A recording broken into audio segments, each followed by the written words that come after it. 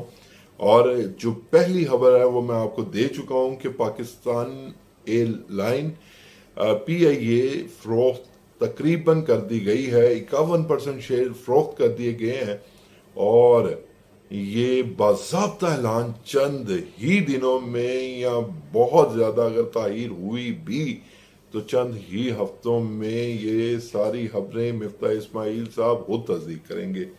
اچھا آپ سنیے گا کہ پاکستان ایئر لائن کا جو مطلب سی ای او ہیں وہ ہیں جی ارشد ملک صاحب. اور یہ ماشاءاللہ سے بڑے قابل آدمی سمجھے جاتے تھے. پاکستان ایئر فورس سے ان کا تعلق تھا. تقریباً 2019 سے پی آئی اے کی سربراہی کر رہے ہیں لیکن یہ بھی معاملات نہیں سنبھال سکے. اور اس حوالے سے میں آپ کو یہ بھی بتاتا چلوں کہ پاکستان اس وقت تقریباً 26 کے قریب جو ہے وہ انٹرنیشنل پروازوں میں شرکت کر رہا ہے اور اس کے علاوہ جو 16 پروازیں ہیں وہ لوکل پروازیں ہیں. اور اس کے علاوہ جو انٹرنل ویلیو ہے اور جو بیس سائز ہے وہ بھی آپ کو بتا دیں گے ہم. اور یہ دیکھ لیجئے کہ ہمارا فلیٹ جو ہے یعنی کہ ہمارے پاس جو کل ملا کے اپنے جہاز ہیں وہ تقریباً 29 ہیں, ایک کم 30 ہیں. یہ اہم ایک چیز ذرا 2022 کے مطابق معاف کیجیے گا 10,500 امپلائیز پی آئی اے کے ہیں. اور وہ کیسے تنخواہیں لے رہے ہیں, کیوں کر لے رہے ہیں, یہ بڑا اہم سوال ہے. خیر اسے چھوڑیں جی, آگے بڑھتے ہیں اور آگے آپ کو یہ بتائیں کہ پاکستان کی ایئر لائن یعنی کہ پی آئی اے کی جو اس وقت نیٹ انکم ہے وہ ماشاءاللہ سے تقریباً -34 بلین یو ایس ڈالرز ہیں. جی ہاں, یعنی کہ 34 بلین ڈالر کے خسارے پہ ہے پاکستان ایئر لائن. اور اس کے ساتھ ساتھ میں آپ کو یہ بھی بتاتا چلوں کہ جو ریونیو جنریٹ ہوتا ہے پی آئی اے کو اینولی 2019 اور 20 کا یہ میں آپ کو بتا رہا ہوں کہ یہ 94.989 بلین یو ایس ڈالر تھا. جبکہ اگر ہم دوسری جانب بات کریں اس کے اپوزٹ جنہوں نے یہ ایئر لائن خریدی ہے, قطر حکومت کی یہ ایئر لائن ہے قطر ایئر ویز, ان کا سی ای او اکبر الباقر نام ہے ان کا جی. وہ تقریباً 60 سال کی عمر کے ہیں ماشاءاللہ سے. اور انہوں نے اسے مطلب جو ہے آن کرنے کی جو اطلاعات ہیں وہ منظر عام پہ آ رہی ہیں. اور یہ میں آپ کو واضح بتاتا چلوں کہ یہ خبر ہم آپ کو وائس آف پاکستان کے ذریعے نہ کسی ٹی وی چینل پہ دیکھیں گے نہ سوشل میڈیا پہ دیکھیں گے. ہم آپ کو یہ ایکسکلوسیو آپ کو یہ بتا رہے ہیں کہ یہ خبر تصدیق کنندہ ہے جس کی لیٹر آن مفتاح اسماعیل صاحب بھی تصدیق کر دیں گے. تو ذرا قطر ایئر لائن کے حوالے سے دیکھ لیجئے کہ قطر ایئر لائن میں مطلب مجھے ہنسی بھی آتی ہے اور رونا بھی آتا ہے کہ ہم کیا کر رہے ہیں اور ہماری حکومت کی پریورٹیز کیا ہیں, ہم کہاں جا رہے ہیں. من حیث القوم تو ہمیں احتساب کا سامنا کرنا ہی پڑے گا, لیکن کیا ہمارے لیڈرز اس ملک کے ساتھ مخلص ہیں؟ اگر نہیں ہیں تو وہ اس قوم کو تو جواب دہ ہوں گے ہی. اللہ کے ہاں بھی ایک احتساب کا عمل ہونا ہے اور انشاءاللہ وہاں پہ کہیں کسی جگہ پہ رعایت نہیں ملیں گی انشاءاللہ انہیں, جنہوں نے پاکستانیوں کا خون پسینہ کہتے تھے نا, مطلب اپنے کپڑے بیچ کے میں جو ہے اس ملک کی ہیرہائی کروں گا. تو انہوں نے تو جہاز بھی بھیج دیے, پتہ نہیں کیا کیا بھیج دیا. اب ایک ہی ایسا ٹریک ہے ہمارے پاس, اللہ نہ کرے کہ ان بدبختوں کی نگاہ اس پہ پڑے اور پاکستان خدا نہ حادثہ اسے بھی سیل کرنے کے بارے میں ایک دن سوچے, اللہ نہ کرے ایسا ہو. جی یہ 1962 کو 1962 کو یہ اکبر الباقر جو ہیں وہ مطلب پیدا ہوئے اور یہ تقریباً 60 سال کی عمر کے ہیں. دوحہ سے ان کا تعلق ہے, قطر سے. اور یہ بھی بتا دوں کہ ان کے 2 صاحبزادے ہیں جی, ایک کا نام حسنین الباقر ہے اور دوسرے کا نام محمد الباقر ہے. اور اس میں آپ یہ دیکھیے کہ جو سی ای او ہے اس کی ذرا تنخواہ چیک کیجئے، اس کی سیلری دیکھیے، تقریباً لگ بھگ کوئی $2.5 lakh پر منتھ ہے.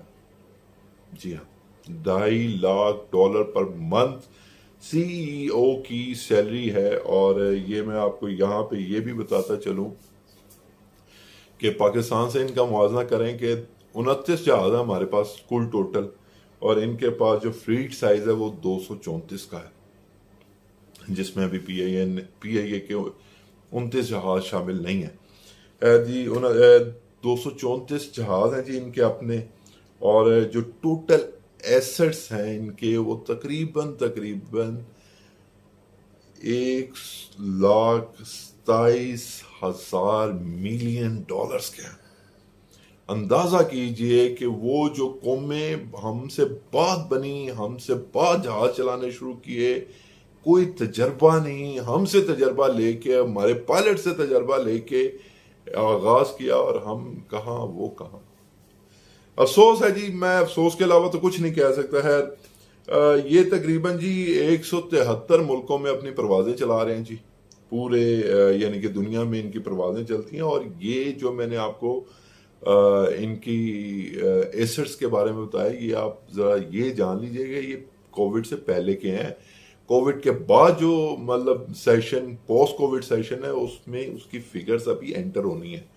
تو یہ ہے جی صورتحال پاکستان. ماشاءاللہ ہم پاکستان کے نعرے تو لگاتے ہیں جی، اور دل بھی کرتا ہے کہ پاکستان پاکستان زندہ باد زندہ باد کہیں، لیکن بدقسمتی ہماری یہ ہے کہ ہم آئے دن یا تو کوئی اپنی چیز بیچ رہے ہوتے ہیں یا کوئی گروی رکھ رہے ہوتے ہیں، جس کا خمیازہ من حیث القوم ہر فرد واحد، ہر پاکستانی اپنی جیبوں سے ادا کر رہا ہوتا ہے. ہمیں یہاں پہ پی ٹی وی کے نام پہ ہمارے بلوں میں اخراجات اس کے ایڈ کر دیے گئے، فیڈرل ایکسائز ڈیوٹی ایڈ کر دی گئی. مطلب جو وہ ایک معاف کیجئے گا یہ متنازع سا شعر ہے، لیکن اس سے ذرا اس سے ایک اینگل سے دیکھ لیجئے جس اینگل سے میں توجہ دلانا چاہتا ہوں آپ کی. میں زیادہ تر شعر و شاعری سے مطلب اتنا نہیں اپنی بات کو آگے بڑھاتا، لیکن یہ شعر چونکہ بہت سوٹ کر رہا ہے تو یہ ذرا سنیے گا. وہ کہتے ہیں نا، گناہ آدم نے کیا، سزا آدم کے بیٹوں کو، کاٹتا ہوں وہ جو عمر بھر میں نے بویا ہی نہیں. میں ایک ایسے شخص کو بھی جانتا ہوں فراز. ڈونٹ نو کہ اب یہ فراز کا شعر ہے یا نہیں، مطلب I'm not good in memory with poets and poetry. تو میں ایک ایسے شخص کو بھی جانتا ہوں فراز، جو غم سے پتھر ہوا مگر رویا نہیں. ہمیں انہوں نے جتنا مطلب تنگ کرنا ہے وہ تو کر لیا، بس آنکھوں سے آنسو نہیں نکلتے. باقی یہ ہے کہ من حیث القوم جو ہے ہم سب برداشت کر رہے ہیں. اللہ تعالیٰ اس قوم کا، اس پاکستان کا، اس سونی دھرتی کا حامی ناصر رہے. اس ویلاگ سے احمد ریاض بلوچ کو دیجیے اجازت. اللہ کے بعد.